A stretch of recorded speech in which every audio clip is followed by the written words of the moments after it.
The David Pakman Show at davidpakman.com. Welcome to the bonus show. I'm trying out a slightly different setup today where the articles I'm referencing are in a different spot. So if it looks like my gaze is wandering in some weird way, that's why.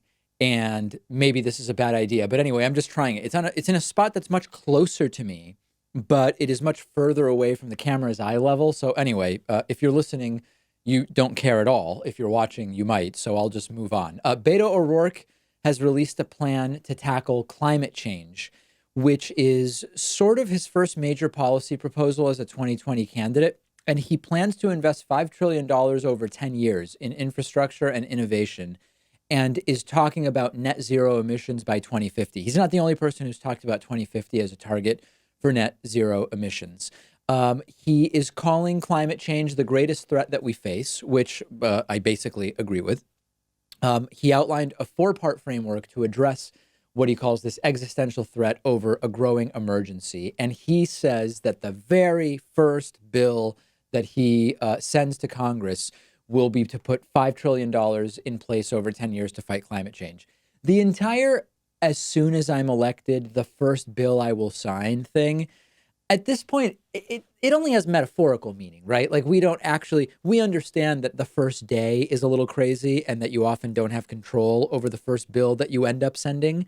I still appreciate the urgency with which he's talking about this, but I think at this point we can all sort of safely say that when we talk about the first bill and the first day and the first thing I'll do, it's more of a metaphorical or sort of proverbial thing.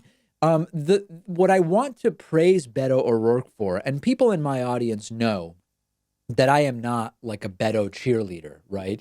I do want to praise him for making climate change a bigger issue. I'm not saying that other candidates aren't also making it a big issue. Bernie Sanders has made a big deal out of it. Elizabeth Warren has made a big deal out of it. I mean, everybody's been talking about climate change to some degree. But I actually like, for all of his shortcomings, the fact that Beto O'Rourke is saying that this is issue number one, and we need to be thinking about it this way. And I know that we often get into the weeds on climate change, where AOC says if we have 12 years before the planet ends, or whatever vocabulary she used that some found to be hyperbolic. It's very easy to get bogged down in caricaturing individual comments like that. But if you care about education and cities are going underwater because of climate change, it'll be hard to be an activist about education. If you care about space exploration, it's going to be hard to push forward space exploration if we're dealing with thousands and thousands of deaths via pollution, for example. So I think that it's exactly correct to see climate change as the meta issue, which Beto describes it to be. This doesn't mean I'm now a Beto supporter, but I think it's great that he's sort of continuing to talk about this issue. I was actually recently talking with I guess I'd call them, are they a documentary production company? Or maybe more of just like a producer. I was talking with a company that negotiates and manages the production of documentaries about doing something called, it's sort of like the idea. This isn't actually what it would be called, but the idea is sort of like the climate change crisis is now. And the whole idea is that we talk about if X doesn't happen, Y will happen 5 years from now, or Y will happen 10 years from now, or whatever. And my idea was to tell the stories in documentary form, in sort of Vice style mini documentaries about how climate change is now, going to places where sea level rise is already having an effect, going to places where people are dying now because of air pollution, which are many places. You actually don't have to travel very far, depending on where you live. And I'm really pushing along with someone who's working with me on this project to make it a reality. And I hope to have more information for you about it soon. I predicted that this would happen, and it didn't take any particular foresight or predictive abilities to predict that this would happen. But the FAA, we have learned, the Federal Aviation Administration, actually received at least 4 calls from potential Boeing employee whistleblowers about issues with the Boeing 737 MAX airplane, which has now crashed twice, both times deadly crashes. There was the Lion Air, the Ethiopian Airlines, and then there was the Lion Air attack. I'm sorry, crash. Am I saying that right? Lion Air and Ethiopian Airlines. I think that that's correct. And anybody who applied even the most minute amount of critical thinking to the situation would imagine that there were people at Boeing who knew about this issue early on. And by early on, I mean long before either of these crashes actually took place. And then the immediate question becomes, did they act, but were their complaints suppressed? Was their attempt to blow the whistle suppressed? Or did they not act out of fear of retribution, for example? Or did they act and maybe they weren't punished or suppressed, but Boeing said, we're going to do something about that, and they didn't? We don't know right now. And this has the potential to become a criminal investigation, as I've told you before. But it is, of course, not surprising that in a project like developing a new airline, like the like the 737 MAX, of course, if there is such a serious issue, in this case, it appears to be with the software, it is to be expected that there were multiple people who knew about it, and in this case, multiple people who attempted to blow the whistle.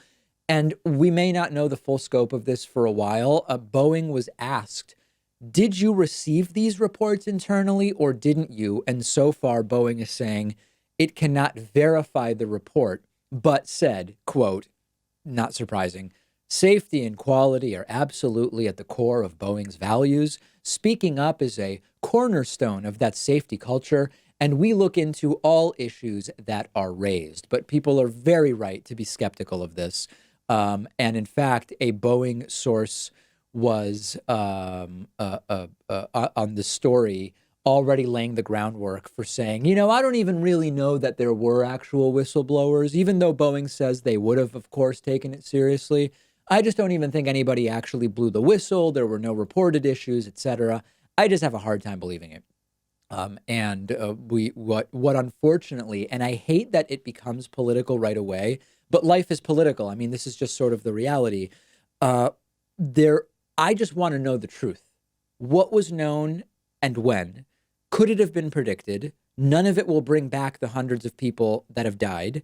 What is going to happen as far as their families are concerned? Are there criminal liabilities here? Is there going to be criminal prosecution? And then also importantly, what's going to be done so that this doesn't happen again? And I just was notified by American Airlines. I'm on a bunch of these different, mailing lists because I just fly some of these airlines. I believe American Airlines and maybe Delta. Are those the two American carriers that were flying the 737 MAX 8?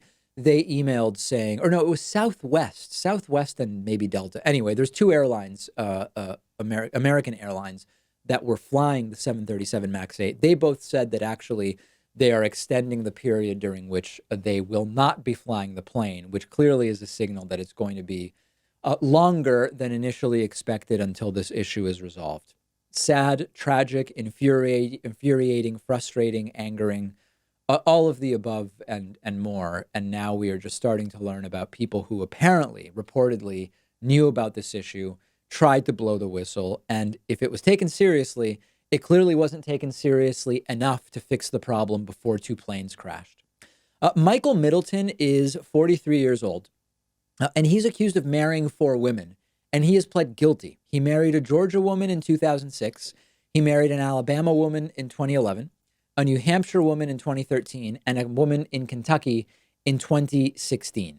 And he pleaded guilty in New Hampshire to bigamy, but he is going to be able to avoid jail time if he doesn't get into trouble for 5 years because he is receiving a suspended sentence. And what prosecutors say he did is, so you might think he's marrying a bunch of women merely to marry a bunch of women because he just wants to have a bunch of wives. And that in and of itself would be enough for us to sort of discuss and have a conversation about. But no, in fact, he was marrying these women in different states in order to get access to the women's assets. And the sort of underlying goal of all this was to defraud these women. And he was ultimately arrested in Ohio when the full sort of scope of what he was doing came clear. He, maybe not surprisingly, also is facing or has faced domestic violence charges in May. He needs to undergo screenings for domestic abuse and substance abuse. He needs to comply with counseling or other programs that are recommended. And neither he nor his attorney spoke at the hearing at all, other than to answer very terse and sort of pithy questions from the judge. And, there's a few different issues here which we could discuss. One of them is polygamy and bigamy in general.